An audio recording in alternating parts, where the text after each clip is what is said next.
A very good afternoon to you ladies, and I'm deeply humbled to be in such company this afternoon. We looked at this as Women's Month, but to me, it shouldn't be just Women's Month. And around COVID-19, there's a lot of concerns about what's happening to our women. Our women are in the homes, they're being confined, they're having to be mother, father, tutor, nurse, and everything else. So we took a decision. We're a group of like-minded ladies on this recording.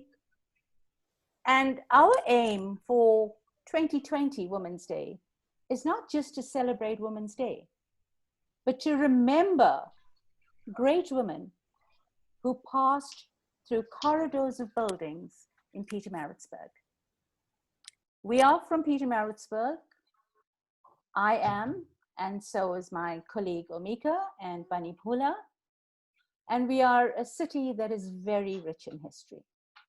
We are doing this under the banner of VUKA, and Banipula will enlighten us more about what VUKA is and how it came about. Over to you, Bani.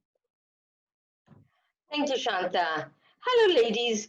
So nice to be spending some time with you all. It's really wonderful, especially with Women's Day coming up. Now, you ladies all are aware that Di and me are very involved in tourism. In fact, all of you all are involved in tourism. And we have developed the Freedom Route. Now, what we found during the development of the Freedom Route is we identified gaps in the workforce, in the community. People wanted to support us.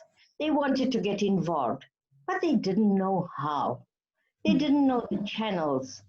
They were at a loss because there was lack of skills, access to market, and they just didn't understand how to go about this word tourism and connect the dots. So on reflection during lockdown, I developed or established an NGO called VUKA Way.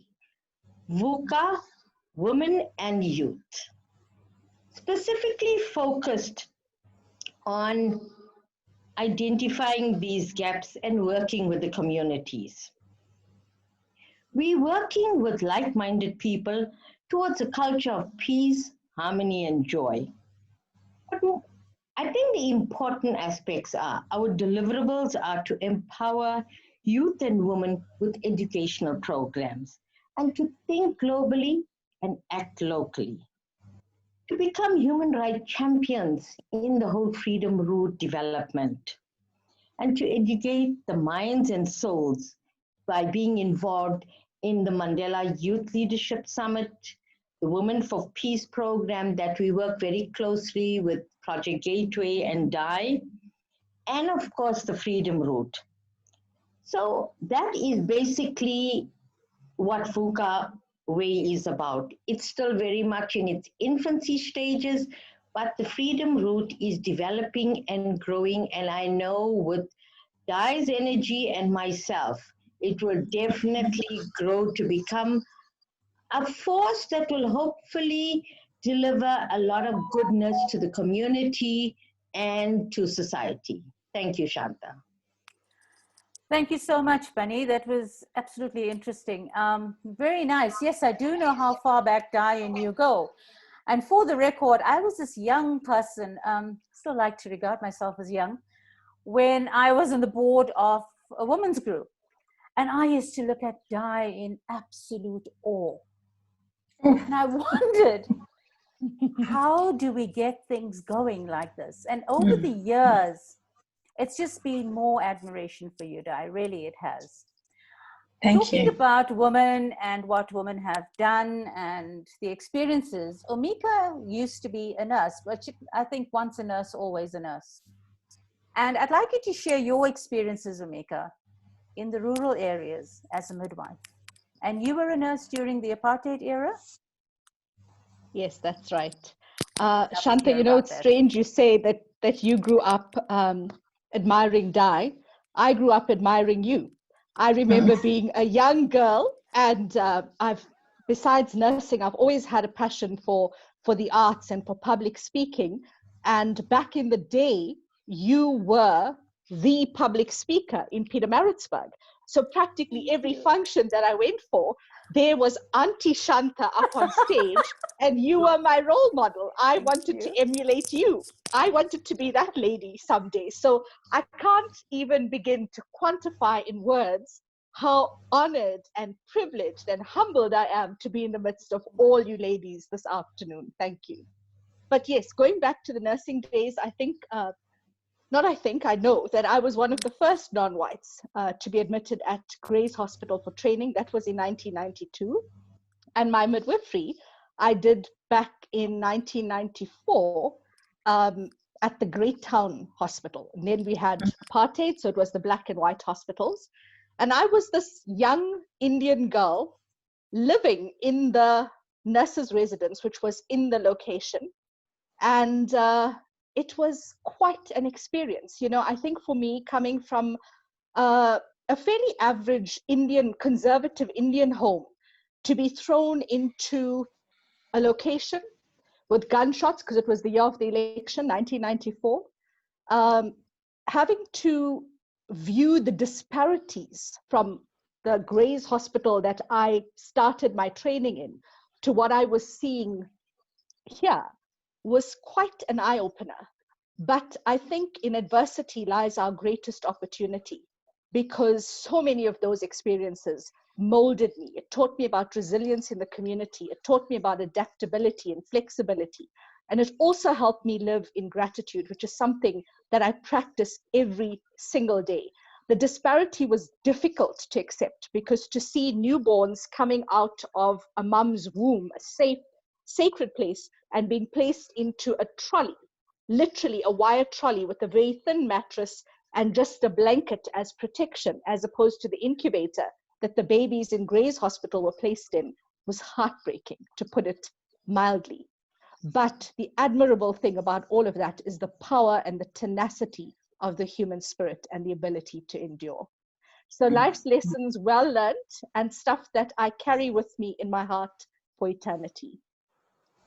Thank you, Amika.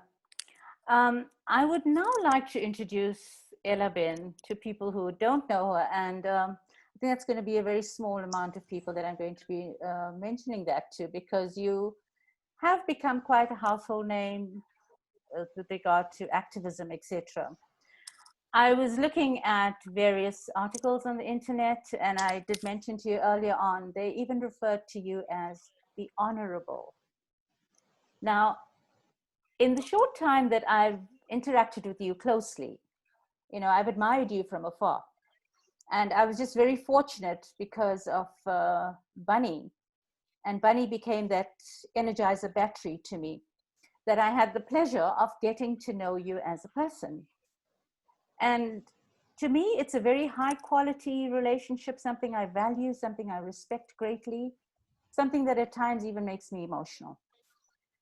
And in introducing you, I would like to introduce you as the granddaughter of Kasturbai Mohandas Gandhi. And not mention your qualifications, because I don't think that matters to you. I don't think the initials behind your name matter to you. I don't think where you worked and what positions you held in the country matter to you. You're a grassroots activist. And I will recall I was addressing a GBV function, a summit. This was approximately 2 years ago. And on the second day of the summit, your major concern was the care of the workers' children. Where do we keep them?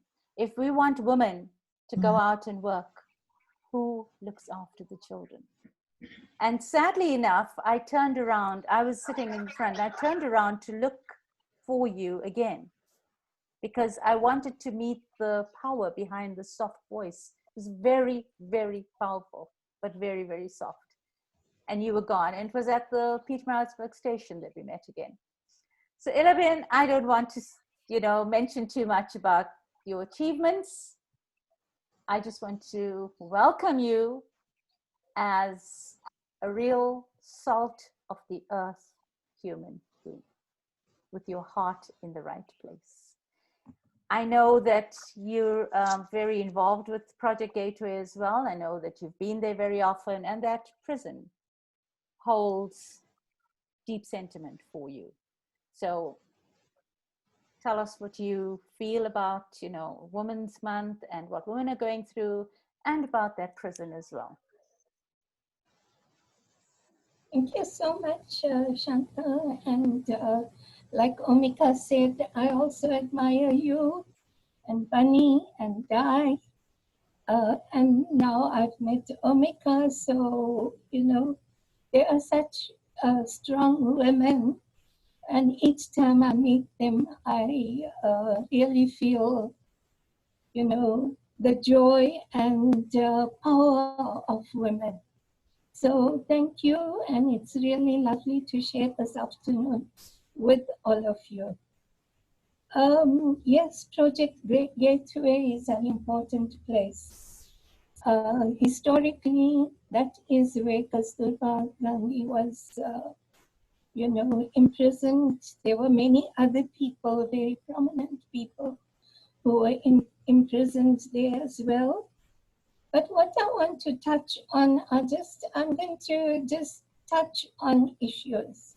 Mm-hmm. And the first issue is that, women, yourselves, for instance, if you all were men, you might have had a lot more recognition than you are receiving at the moment. So what I want to say is that women's work is often not appreciated, not looked at, not admired as being important. Mm-hmm. It's just relegated and nobody recognizes it. And, Winnie Mandela in her book drew attention to the fact that women in politics and women who are imprisoned and incarcerated suffer far more than men do. But people don't realize it. They don't know the suffering because women don't also talk about their suffering. They just accept it and do what they can, but they don't talk about it. So, just as Winnie Mandela's story, nobody knew about it until it was published.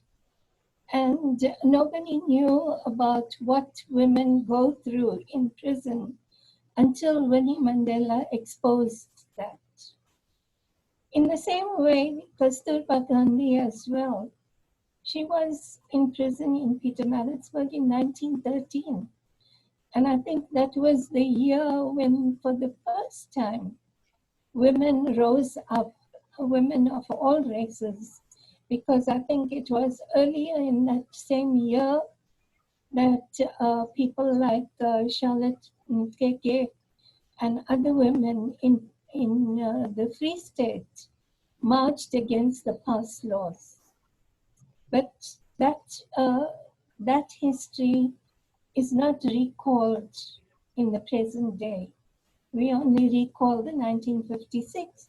Well, I think the 1956 was spectacular because it drew 20,000 women, whereas the 1913 was smaller.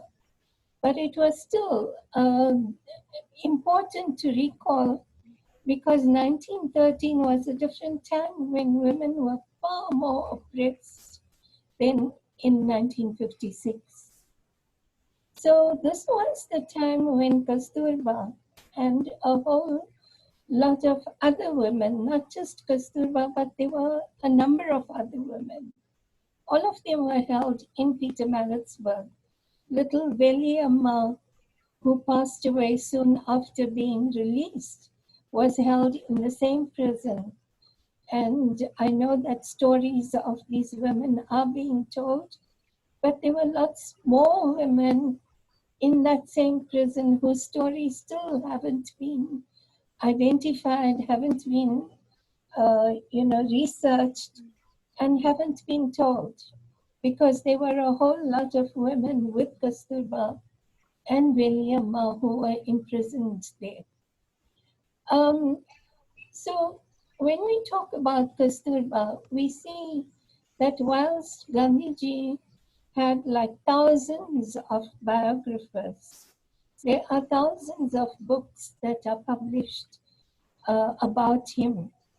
But he wrote in his biography that often Kasturba was the one who had inspired him, was the one from whom he learned. He learned courage from her. He learned a lot of lessons from Kasturba. The whole idea of fasting, because it was in Pietermaritzburg that Kasturba went on fast, because they wouldn't serve vegetarian food. So Gandhiji learned about fasting from her. So that's the first point, that we need to look at gender, we need to look at women's lives and to publish them more and more. All the work that people like Omika is doing, Dai is doing, Shanta is doing, Bunny is doing, let's publicize it more and more so that more people will know about the valuable work that you guys are doing. My second point, and I want to make 3 other points very quickly, and that is that at the present moment, under the situation that we are in because of the COVID-19, but not just that situation, previously as well, women suffered gender-based violence. It has just increased, and the focus is more sharply brought on this experience that women are, having at the present moment. And our president called it another pandemic, gender-based violence. So we need to look at why is this happening? What is, what are some of the reasons for this to happen? And the 3 points that I want to make is gender-based violence, racism, which because of the Floyd incident and other incidents has come to the fore at the present moment. People are looking at racism and, Black Lives Matter and issues like that. And the third point is corruption. We know in the last few days, people have been talking about how, and it's become more prominent because people are taking things that were meant for the COVID-19 issue, and they have had no qualms about taking that.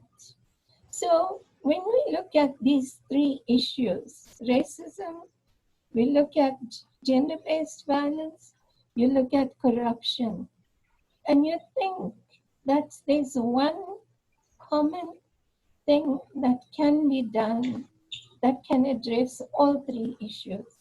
And that common thing is values, promoting good values. And Shanta, you talked about my focus on what happens to the children of working mothers. More and more mothers are working. Now, I just want to focus again on the 1956 march. In 1954, the Federation of South African Women was formed. Today, very few people talk about it. But that was an important organization because it was the first huge political organization that was non-racial. Because women realized, women talk about triple oppression, Black women in particular. One is that we suffer because we are Black, which is in common with all Black people. We suffer because we are poor, and that is in common with all the exploited workers and the poor people. And we suffer because we are women, but that we suffer in common with all women. And our gender oppression surpasses race and class. It includes every racial group, it includes all classes, all religions. No religion can say that in our religion women are not oppressed or women are not abused. So it surpasses all those barriers. And that's why the women in 1954 came together across the racial lines.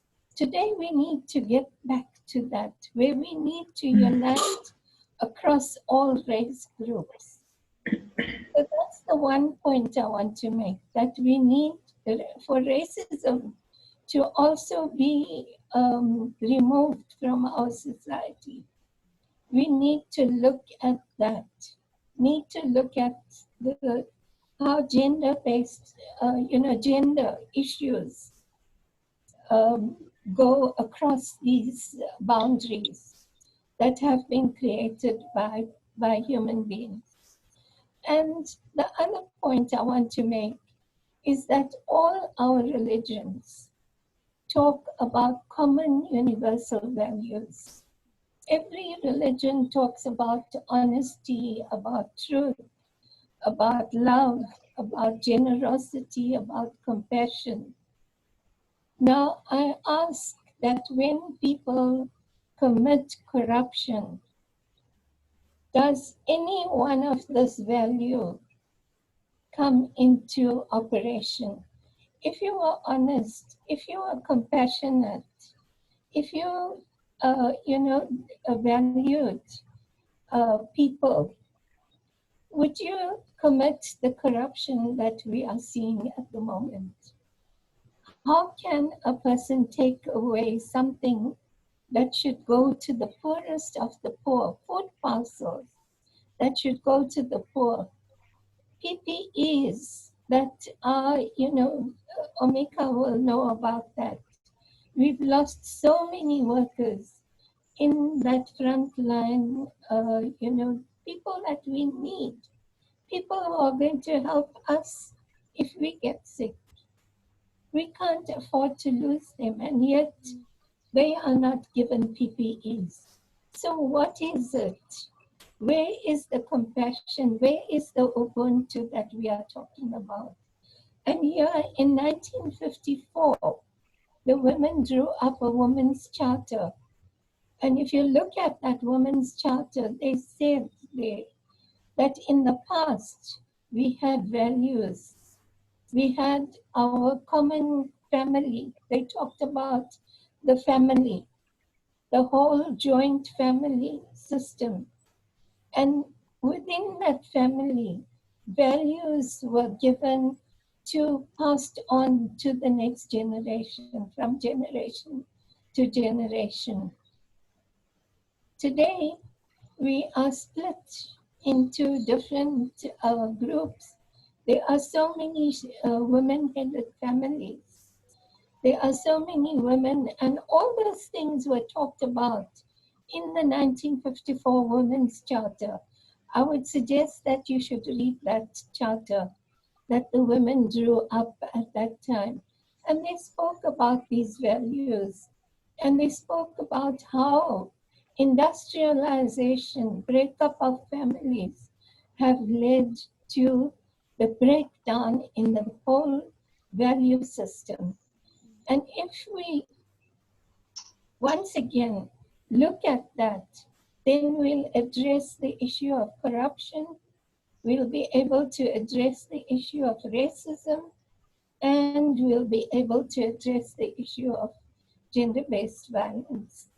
So for me, that is the solution. And it is in our hands to do that. Let's go back and look at that charter. Let's go back and develop systems within our communities to bring back the values, bring back the whole nurturing of the next generation, and make sure that our future generations, nurture those values, keep those values, and grow up to be better human beings than we are seeing at the present moment. Unfortunately, we are not seeing that better human being in our society. And we need them. We need the better human beings because the fifth issue, besides this, is our environment. And we mustn't forget that. Because without looking after the environment, we will not only lose our lives as we are doing with this COVID-19, but we will lose sustenance like water, like environment, breathing fresh air. All those things will be lost. Our planet will be completely demolished. So let's think about it. I know I've given you grave things to think about. A lot to think about. Yeah. Important. And just to say that Project Gateway is a project where all these things can be taken up because they have the ECD center in there. They have women who come in there to work. All those, things can be taken up if we provide more backing to Project Gateway. History is there. All this, everything is contained there, just as in Phoenix. And if we have more places like that, we can develop them and take this whole thing forward. Thank you so much, and all the best to VUKA WAY. Thank you so much, Ilavin. Thank you. What I'm going to do is I'm going to do this in a two-part recording. And we've come to the end of the first part. So I'm going to now go on to the second part after a short break. So if you could please bear with me, and thereafter we will be chatting to Di Milford all about Project Gateway and all the amazing things that Di is doing at Project Gateway.